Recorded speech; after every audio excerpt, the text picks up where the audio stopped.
You are good to go whenever you're ready, my friend. Okay. How's my audio? It sounds great.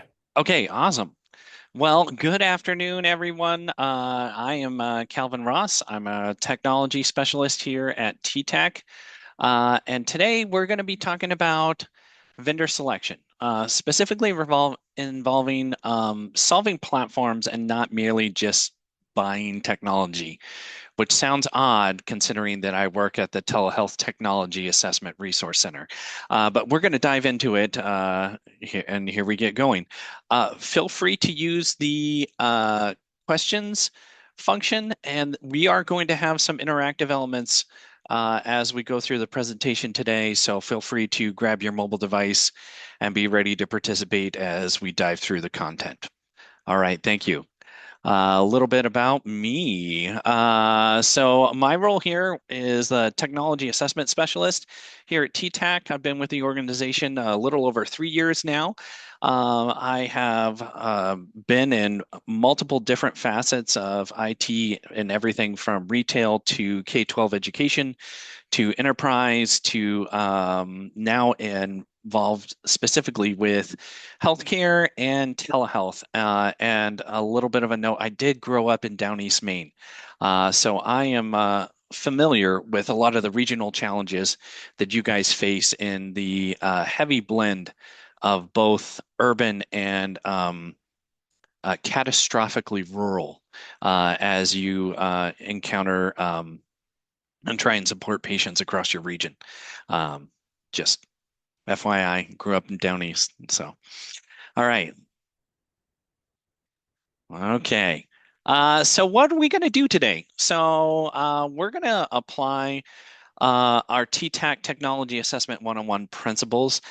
So this is kind of our guiding document and workflow for how to assess technology and implement technology. It's a really great resource, and we're going to dive through a practical kind of a mock evaluation example. In doing so, we're going to build kind of an evaluation criteria. We're going to identify some vendor red flags. I'll give you some guidance as far as better vendor questions to ask. And ultimately, this is about making defensible technology decisions. We're also going to try and have a little fun. So bear with me. I'm going to need to switch screens as we dive into some of these interactive elements and fingers crossed everything works. And this is kind of my first attempt at trying to do this, but I figured having some fun is I learn better when I'm having fun. So I hope that you can indulge me in this as we dive through this content. So first thing we're going to do is a little bit of a word association, and I'm going to try and switch screens here. So as we, what are, and let me know if you guys can see this now. So what comes to mind when you think about vendor selection? There's a QR code on this website. If you just use your mobile device, you can scan it and then go ahead and input a word or thought that comes to mind as you think about vendor selection, and it should magically populate here some goodness for us, and we can see what people are thinking. I see 3 folks have already joined, 4 folks.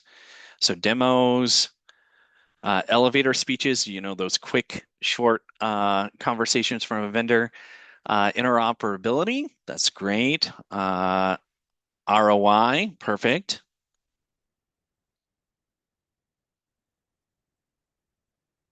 I'll give a little bit more time for folks to get in some responses. Integration with your EMR, perfect. Ethics, ooh, that's that's a good one. That rarely comes up, quite honestly. Patient friendly, I'm seeing in the chat as well. Language support.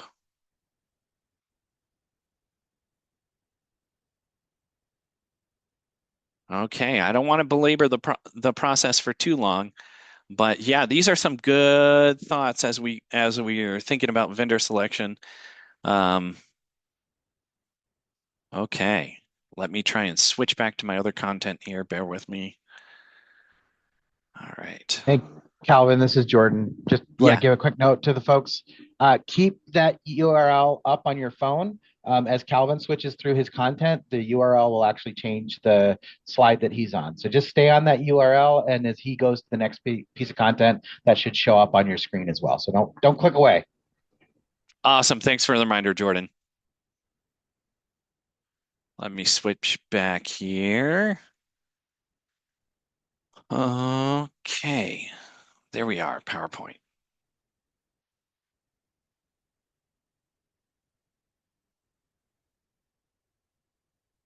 Okay.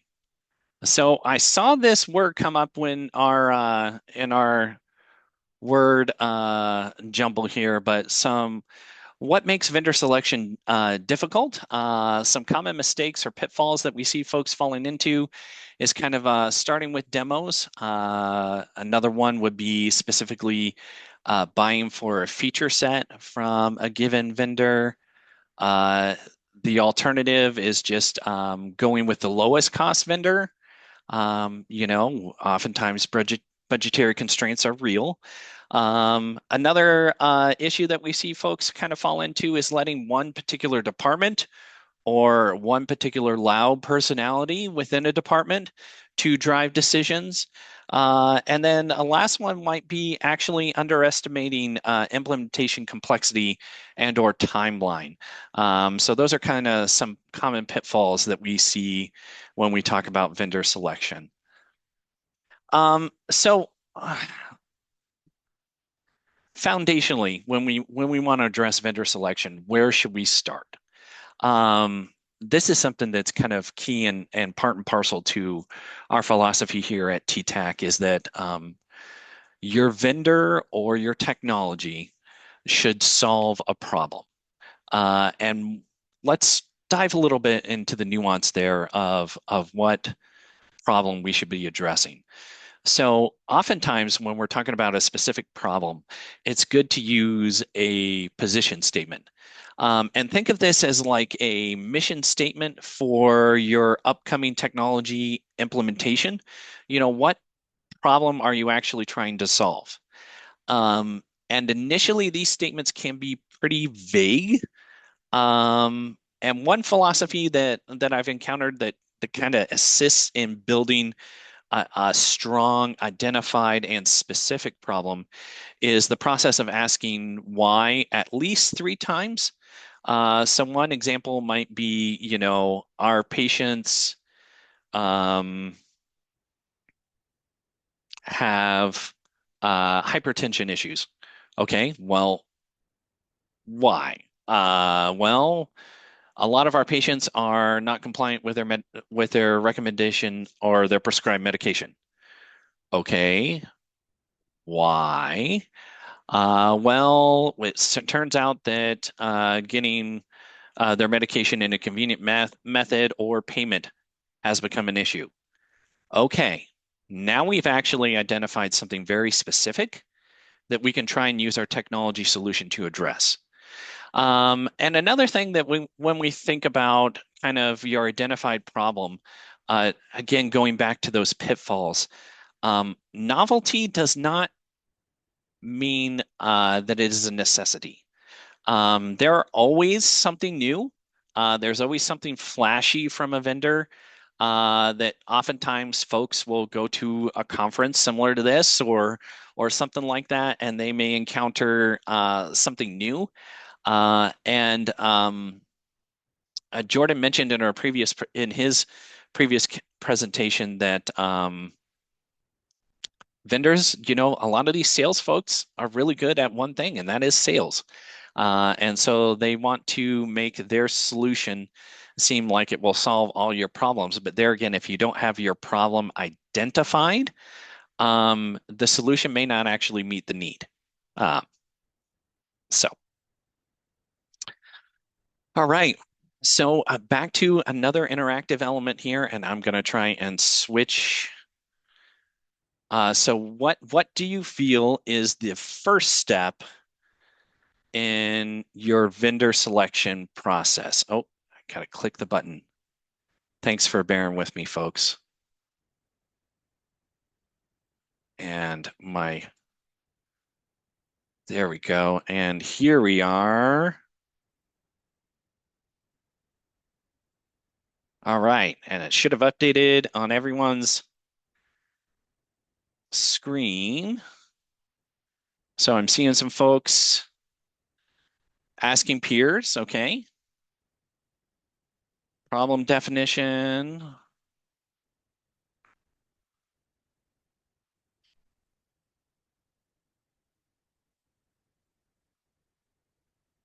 Defining the problem. So people, some folks are automatically or taking our advice here from the very get-go.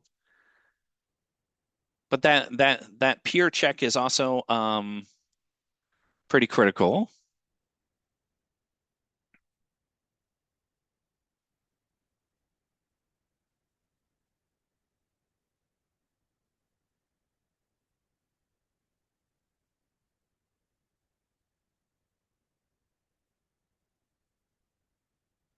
Okay.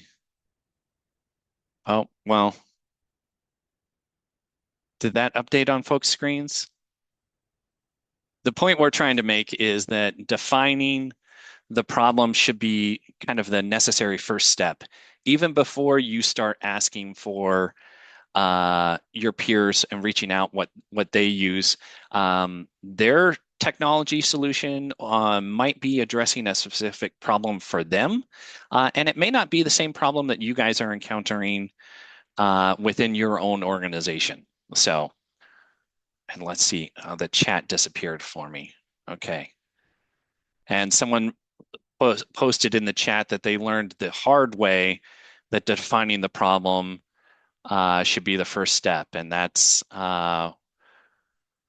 in our conversations with folks, we have definitely worked with people that have found out the hard way, unfortunately, as well. So let's dive into a little bit of a case study. We're going to use this fictitious organization as our base for an evaluation case study that we're going to do here. Everything's fictitious, so I'm hoping I'm not stepping on anyone's toes. But let's dive into Chowda Health. Chowda Health, this organization services rural and urban areas. They have about 500 hypertension patients that they are trying to reach. They have a small care coordination team. They have an existing EHR, but within their populace, there's a high degree of connectivity variability, meaning that some folks in their patient population have broadband, some do not. And the overall goal for the organization is to reduce avoidable hypertension related hospitalizations. So, there again, if we can get people to manage their disease more effectively, this is going to reduce the overall burden to the healthcare system. So let's see, now that we know our organization and who we're trying to solve the problem for, let's break down a little bit of our technology assessment 101 process. And there again, oftentimes organizations tend to jump a couple of these steps in this process. And we've already seen in the chat folks realizing that skipping steps in this process can have some pretty real consequences. So there again, first step that we want to do is identify the problem. The second step that is sometimes negated by strong personalities within your organization is really that identify stakeholders. You want representatives from all the respective teams at the table. And then finally, our next, define your requirements. What do you need to have in your proposed solution to actually address the problem that you have clearly defined? Then you want to go through an evaluation process. You want to actually quantify that evaluation, and then implement and monitor, and then post-implementation review. These two last steps I'm going to be pretty light on, but there again, we are available as a resource to you. So feel free to reach out no matter where you are in the process, and we can lend some expertise. So let's continue on in our discussion. So, stakeholder team, building your dream team. I was a kid when the original dream team was launched, but I remember that it was a pretty epic uh, organization and thought for the U.S. But as you're building your stakeholder team, um, there tends to be a tendency to allow some voices to have more weight than others. But what's key here is when you're looking at finding a solution, you really need all the respective parties on at the table. So care team, your physicians, nurses, IT for integration, compliance as far as security, finance, how much funding is available? Is it sustainable? Leadership, making sure that any technology that you select matches your strategic goals. And then patients are oftentimes the last.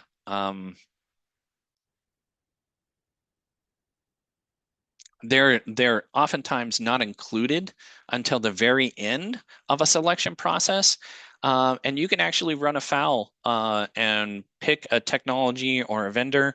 But if it doesn't match your patient population and their use case, that could be a pretty big mismatch, and you could potentially waste some funds or do a poor implementation based upon that. So let's see. Relevancy. Who is the most important stakeholder? So I'm going to switch back over to our interactive element here. Share. So who's the most important stakeholder? Go ahead and let's see some answers. Patients, pretty high. Physicians, obviously you can't deliver care if you don't have physicians. Compliance, I see some folks that are a little risk averse.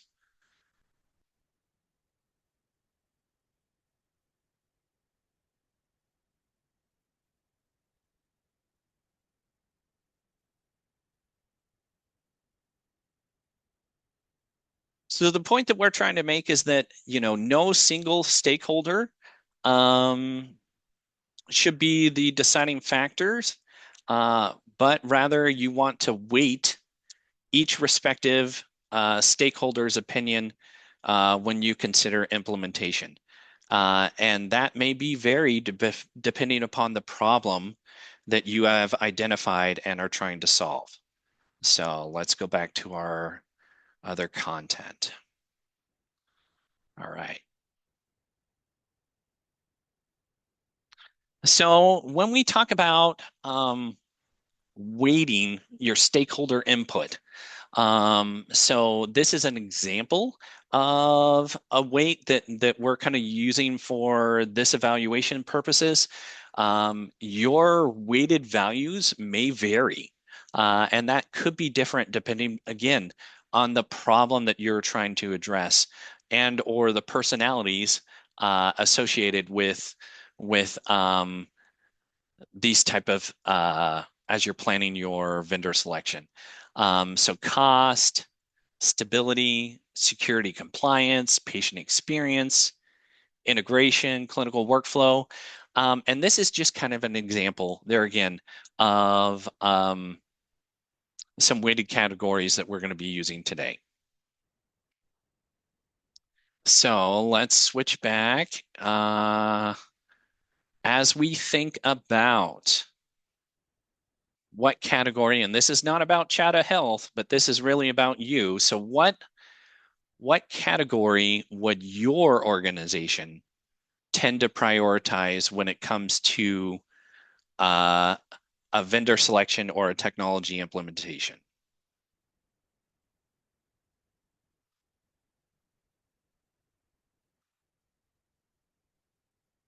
So I see cost tends to drive a lot of decisions.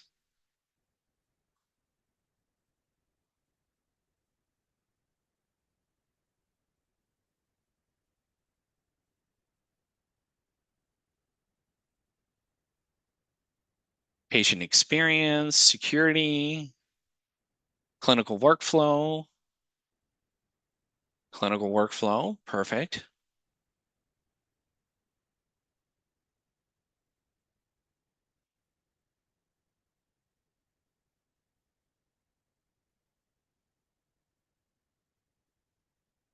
And depending upon your organization, your operational capacity, your maturity as an organization, and your IT infrastructure, those sort of things, this equation could change.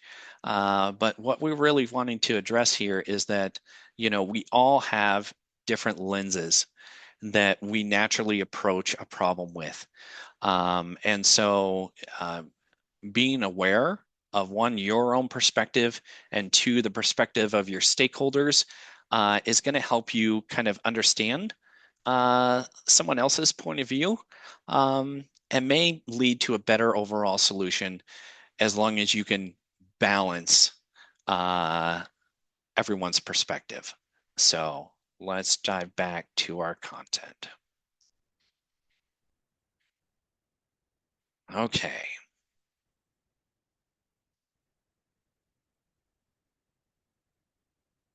So when we're thinking about overall um, defining our requirements, right? Uh, and that's, another step here in our one-on-one process. There are some things that are non-negotiable when you're talking about vendor selection. That may be HIPAA compliance, EHR integration, connectivity depending upon your population group. A dashboard may be really important and be a must-have for your given application.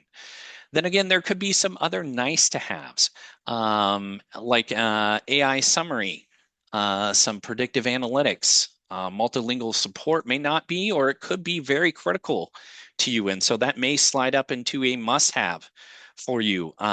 Patient customization, being able to show custom patient dashboards or dashboards in general. The bottom line here, and the point that I'm trying to make, is that a flashy pony is no good if it can't pull your cart. Meaning that you could have a technology solution or a vendor that has a lot of functions and bells and whistles, but if there again is not addressing your problem or not beneficial to what your guys are trying to do with your technology implementation, you're going to run afoul. So just a little bit of guidance there. All right. So if you had to prioritize some feature set, and there again, this is back to your organization. And keep in mind your respective lens that you're diving into here. What would be a feature that would be at the top of your list as you're looking through and considering vendor selection?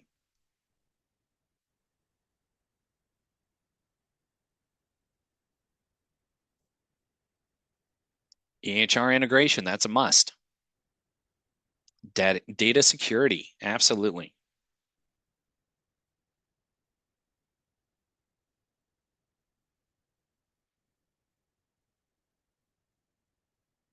Credibility, okay.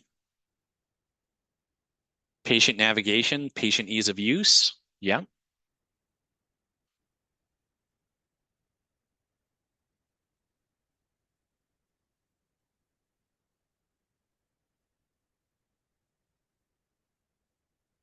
Established business. Who are they actually doing business now? What is their reputation? Do they like them? Would they be willing to renew their contract? Absolutely.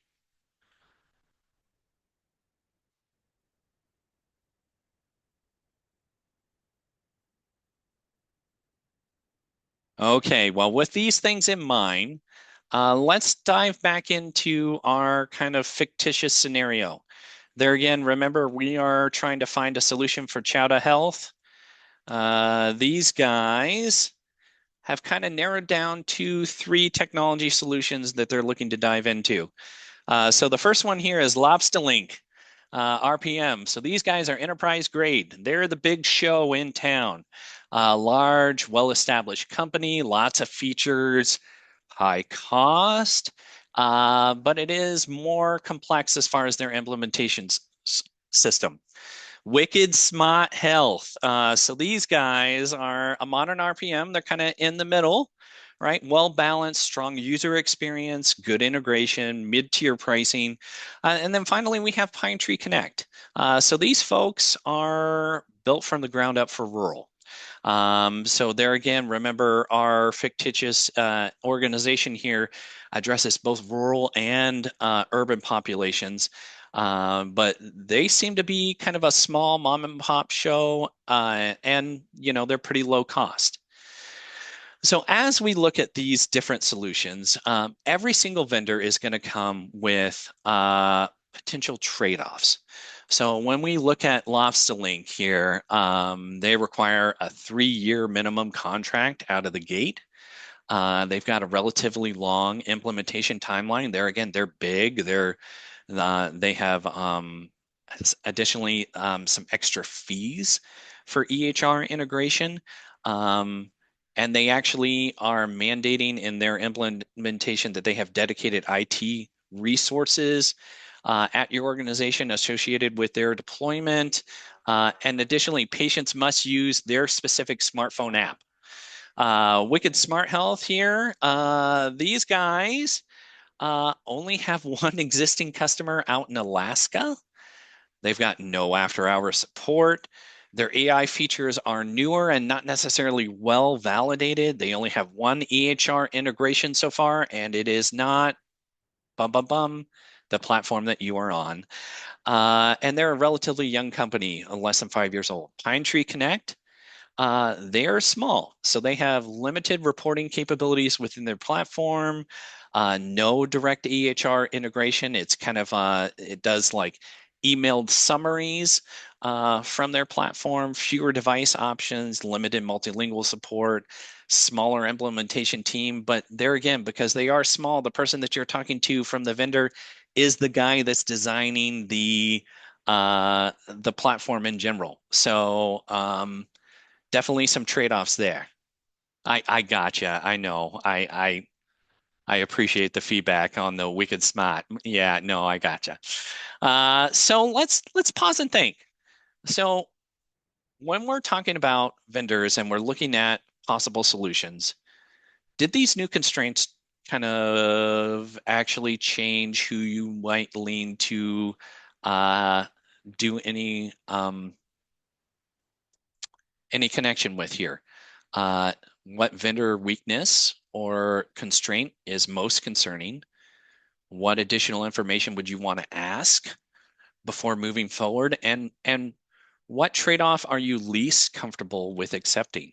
So let's again here review what these constraints are. So implementation burden, the risk here, pretty high with Lobster here. Rural accessibility, look, there's some disparity there. IT dependency, again, with Lobster pretty high. But they are well established. So there again, some good trade-offs. So our organization has come back with some additional constraints of their own. So we have a pretty small fixed budget for this new initiative. We have a small window for training. We've got a patient population that has unreliable access to broadband, and it's not an insignificant portion of our 500 population group that we're wanting to address. Additionally, now we have a short implementation window. We have to get this going within the next 90 days.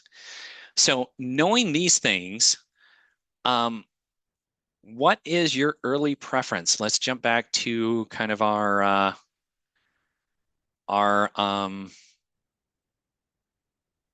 polling function here. So who are you leaning towards as you think about these vendors? So some people are favoring the medium. Some people are favoring the small vendor. Some people say, let's go with someone established. Looks like we got kind of a difference of opinion here. Some folks are saying it's too early, and that's real, right? We haven't done any evaluation yet. We've just kind of listened to the initial pitches and kind of done some initial information gathering. Okay. Well, let's jump back to our content.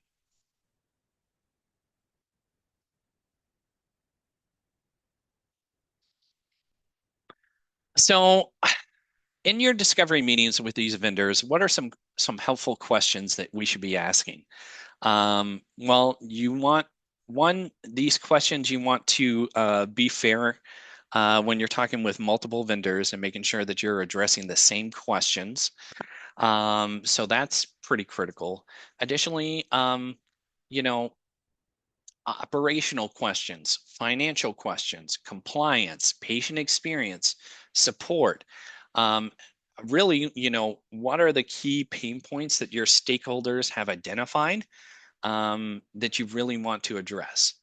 So in this discovery meeting, it's really critical to get that initial kind of beat with that vendor to see if they are really going to be a good fit for your organization or not. Now, when you're exercising your due diligence here, there may be some questions that vendors don't necessarily automatically address.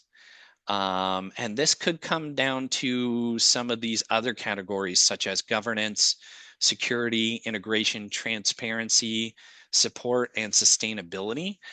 Um, there again, like that final question of, how many people retain your services post the initial contract, right? Like that's really telling of a vendor of whether, the service they provide kind of meets expectations or doesn't. So yeah, don't be afraid to ask those hard questions. Remember, in many of my interactions with vendors, um, you are paying them for a service, right? And so you really want them to address the problems that you have. So if asking tough questions really gets to the root of whether they'll be able to meet your problem, fire away. Um, I I kind of have a little bit of a sick pleasure here as I'm a fairly technical individual asking technical questions to sales team members and watching them squirm. It's just kind of fun for me. But so let's think about as you're interacting with these vendors, what are some potential red flags? So back to our online element here.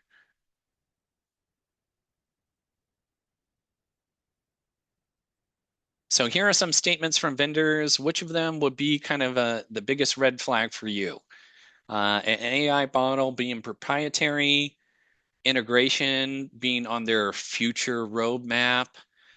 We can't provide any references. Pricing will be finalized later. Let's just get this initial implementation process kind of outlined. And then, next quarter, based upon our sales, we'll be able to get you some final numbers. Our initial numbers are here and final numbers are coming later. So what our folks are thinking are some big red flag statements. I'm surprised that nobody is a little bit concerned about proprietary AI. As an IT person, that integration is on our roadmap is like one of my personal biggest like red flags.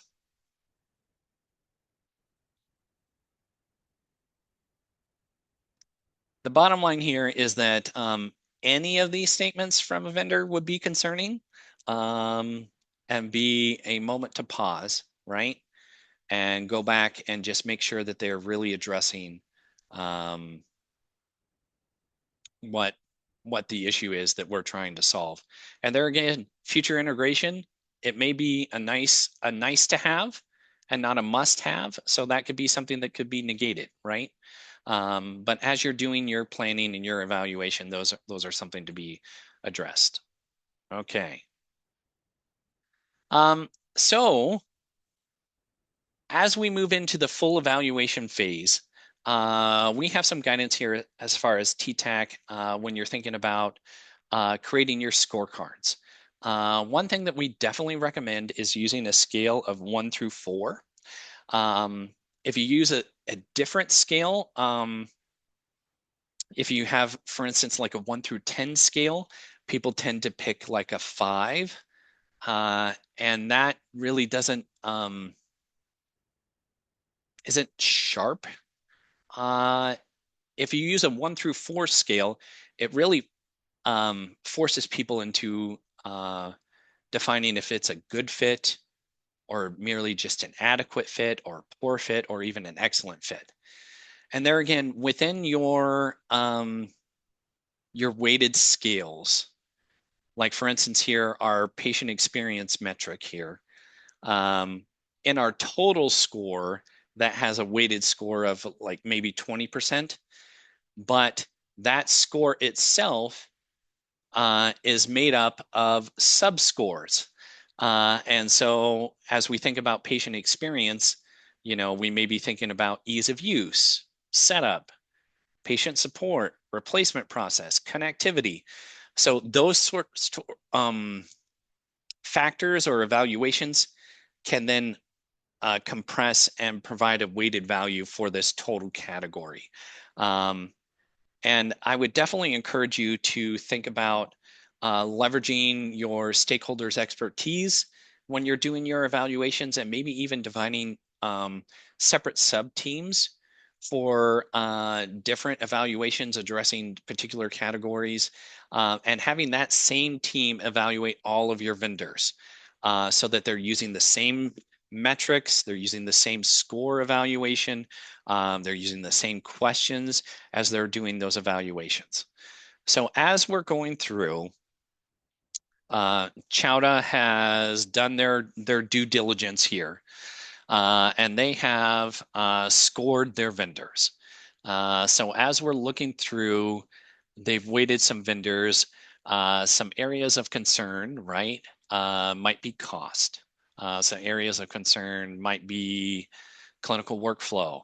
But overall here, as we look at our weighted score, it looks like Wicked Smart is coming out on top. However, your scorecard should not pick the solution. What it should be is justification for your ultimate selection. So when there's an audit, when leadership comes back to your stakeholder team and says, hey, why did we go with X? You guys can actually show the metrics and show the scorecards and really have that executive level summary of your selection and really justify the solution that you've ultimately implemented. So as we've done our scorecard, remember Wicked Smart here is coming out with a narrow advantage, but we have some additional new constraints due to a backlog of other system upgrades. Our IT team only has one dedicated staff member for the next 90 days. And what's our implementation window? 90 days. And additionally, our go live date cannot be extended. So we are really kind of in a pinch. So as we think about our vendors and which one is our highest scoring, is this ultimately who we are going to pick for our integration? So let's dive back to our online poll, and I'd love to hear your guys' thoughts about who you are actually going to go and sign a contract with. So who's winning?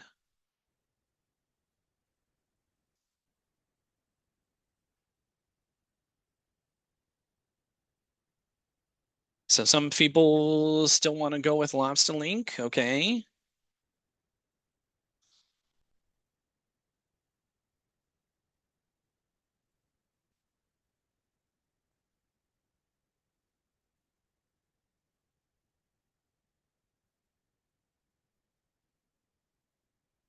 And there again, I didn't necessarily give you numbers.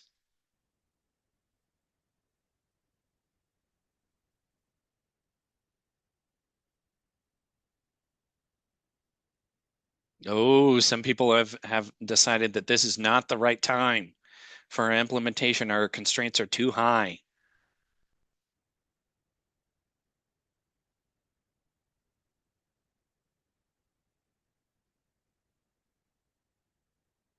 Okay, I don't want to belabor the point too much, and I do want to leave some time for some Q&A. So I'm going to jump back here to our content. The bottom line is here, as we're thinking about our vendor selection, we really want to make sure that our vendor fits our problem, fits our people, fits our resources, our timeline, our patients, our organization. Like if it doesn't align, if our vendor doesn't align with one of these things, is it a deal breaker? Um, so,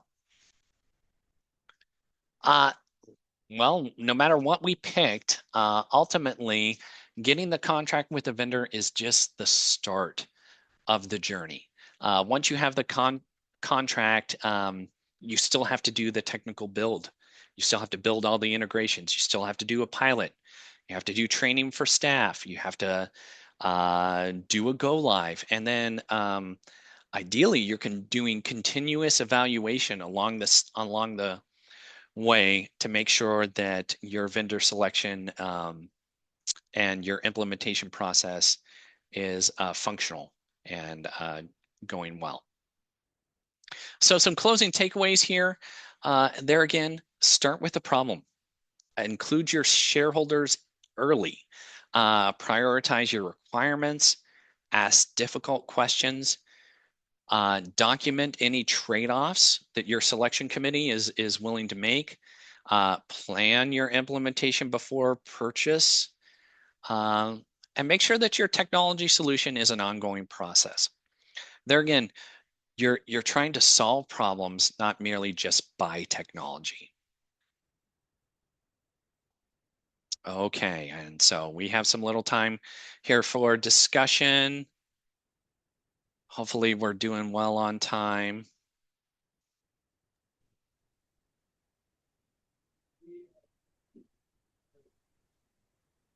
And I'm going to make sure that I have my chat and my Q&A. Sorry, I was talking to myself and my in-person friends over here. I forgot to unmute. We're doing great on time. So yeah, if folks Okay. have questions, happy to take them. While those are coming in, I'll just make one comment. Um, it's easy for us in a conversation like this to scare people. And I think one of the things I do like to emphasize is all of these things, they're not hard, they're just meticulous. It's the important thing is that you're doing the steps, you're documenting the steps, you're doing it all. But anybody can do these things if you're just kind of being a little bit organized about it. And at the end of the day, it's not a whole lot different than any other large dollar of purchase that you might have. Like, if you're buying a house, or if you're buying a car, or if you're doing these things, you do your research, you lay out your pros and cons, your need to have, your must haves. You're including everybody who's going to be really upset if you go out and you buy this thing and you don't tell anybody, right? You want to make sure you have the right people at the table. So this is imminently doable, and it's just more work on the front end than you might think. But every piece of work you do on the front end will save you a lot of heartache on the back end. And those are the two things I want to just really emphasize is it's absolutely doable. It just, do the work on the front end to save yourself a lot of heartache. And there again, the as you build your organizational capacity, the more implementations or vendor selection processes, stuff like this that you go through and you actually practice and do, the better you as an organization are going to be at doing this. And so you'll identify key players that you really want on your selection team. You'll know what is often your roadblocks or your constraints within your organization to help with your vendor selection process. So there again. Sometimes the best thing to do is to pick a small problem first and address that and get a good solution in place. And then once you have that process, you kind of walk through that, then you can address potentially a larger issue with a larger scale implementation.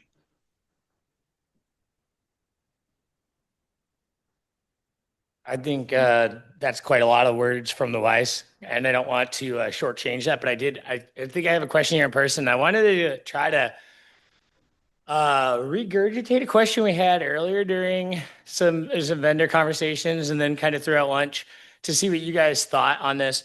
Um, as the technology integrations and opportunities continue to expand and so on and so forth, what are like, how might you phrase some questions regarding max capacity of, say, like a tablet to have devices connect to it, or things of that nature? So we were specifically talking about blood pressure monitoring, and then expanded into a bunch of other vitals, right? And so there was a health system that had, I think, 4 or 5 devices that they were attempting to connect to the tablet to be able to transfer data through their platform.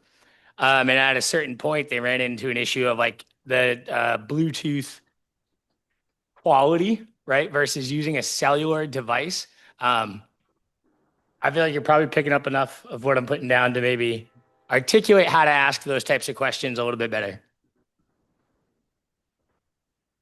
So it's a quantity question as to like how many devices can we kind of legitimately support on a single device or a single like platform or tablet, correct? Yeah, I think so. Because I mean, just recognizing that health systems are, constrained by their finances, and so if you buy a tablet, is there value in asking that type of question? The quantity of connections. Okay. There's value. I would complicate the question before I answered it. So what you're going to find is that not all Bluetooth is created equal. And that is both on the host device, but particularly in the peripheral device. So there's a few tests that I would do. And there's a few things that you'd want to look out for. One is obviously any RPM vendor should be willing to get you demo units. And so if they're not willing to get you demo units, I would have a moment of pause. It's their whole business model should be around the logistics of getting you the units, having these things paired. But I would do a few different tests. One, I would do kind of a pair everything test and check it. I would also test for distance. Actually figure out what the range of the devices are, how they stay connected, because that can make a big difference. If you're able to just leave this tablet on the kitchen table and then the patient can do their readings from the living room and they don't have to get up and get the tablet, all of that. The other challenge that we see a lot is and less so for Bluetooth in the home and more for like clinical environments is clinical environments are radio noisy. So there's just a lot of devices. There's a lot of wireless interference. There's a lot of things happening kind of in this ether space. And so, if it is a really wirelessly noisy environment, actually just trying that out, trying that. If you want to find a wirelessly noisy environment, use your ED department. Like just try this out in your ED department and you will find out whether or not you have connectivity issues from these devices. But the important thing is, yes, for your tablet, you can look at the Bluetooth standards that your tablet supports. And generally, the higher the Bluetooth number, the more more devices is going to be able to support, and the more robust those connections are going to be, and be able to support more devices. But especially for lower end tablets, it is a component that gets cheaped out on all the time as the Bluetooth connection. And then obviously for the devices, they're using like the name of the game is cost savings generally. They're probably going to put in a Bluetooth antenna that's going to do the job, but you want to just change range. You want to check how they work in a kind of a noisy environment, and then look at the quality of the actual hub device, whatever that is, and how well that's going to work. And the best practice may simply be just making sure that you have line of sight between your host device and your peripheral that you're trying to connect to. Even potentially body interference between a peripheral and the connection device can disrupt a connection. So that may come down to a training issue when you're looking at a technology implementation, specifically around Bluetooth. Right. You put the tablet in a drawer of a metal desk, it's going to act like a Faraday cage. You're not going to be able to get access to it. I knew you two would have thoughts on that. I do have a question from an in-person attendee here, and I want to make sure we have time for that.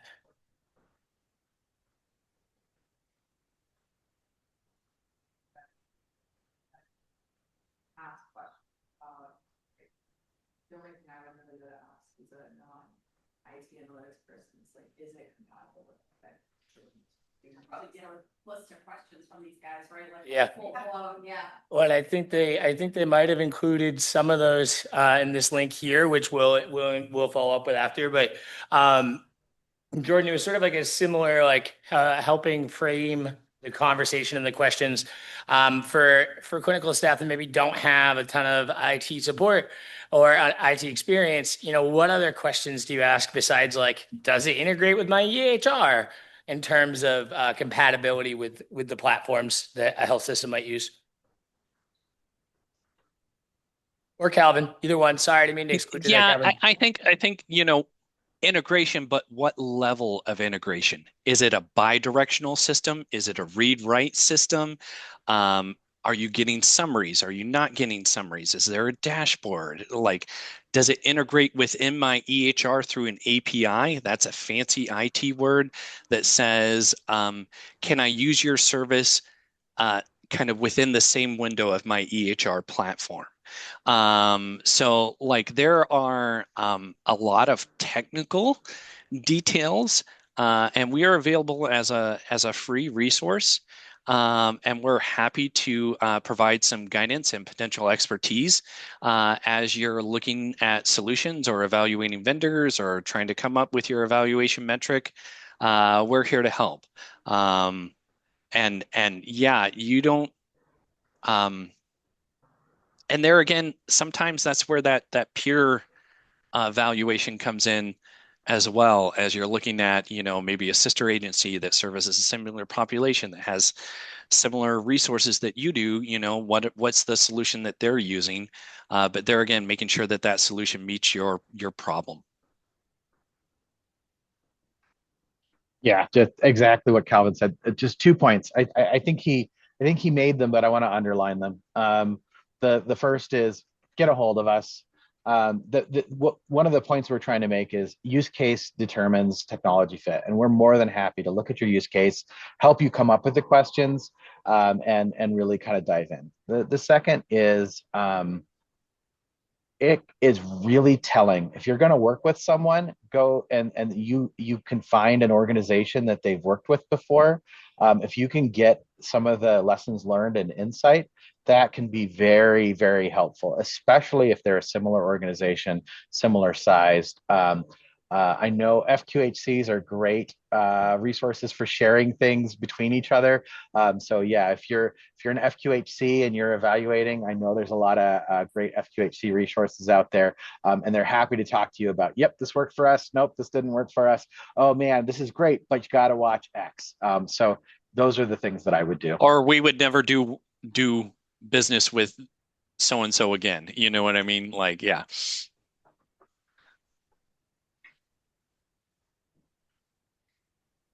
That's fantastic. I guess kind of last call for folks online to ask any other questions. Otherwise, I think we will let our friends at TTAC enjoy the rest of their day. Yeah, I guess As seeing none, if we do get one, I will definitely go back to it. But seeing none, I just want to say thank you to everybody that came out with us here in Boston today or that joined us online. Either way, I hope this was useful to you. It's great to put some names to faces, great to meet some new people. And similar to how Jordan and Calvin just wrapped up, Netric is here to help. If you have a question, come to us and we're happy to do the best we can. Otherwise, safe travels if you're in Boston and enjoy the rest of your day if you're online. Thank you again, guys at T-Tech. Thanks for having us. It was a pleasure.